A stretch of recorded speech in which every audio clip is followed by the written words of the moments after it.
So how do we as Christians respond to the new Sydney Sweeney jeans ad? Having worked in marketing for a while, I can almost assure you that there is no deeper meaning to this behind selling denim. Let me explain why. Traditionally, this is called outrage marketing, but you can just call it rage bait. Side note, I just recorded about 5 minutes of me just ranting about business tactics. Long story short, if you want to sell more stuff, you want more people to see your stuff and you want them to connect with it. And if you can get a bunch of people to talk about and see your ad for as cheaply as possible, you're doing great. And there's nothing that people like to talk about or share more than things that make them mad. So just like GoDaddy in the 2000s sexualizing women, American Eagle saying, well, let's put an attractive woman in a tight-fitting pair of jeans, do a close-up on her wiping her butt.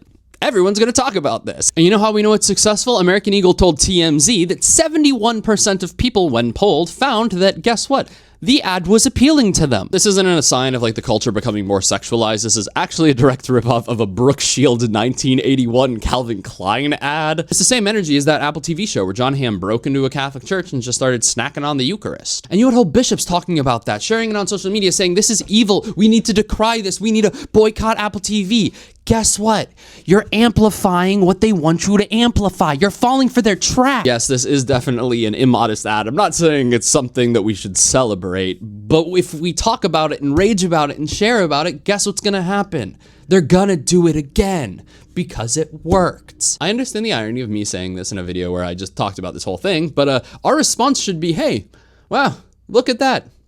Culture be crazy, because just like sin in our personal lives, the more that we give attention to it, the more effective it's going to be and the more it will be used.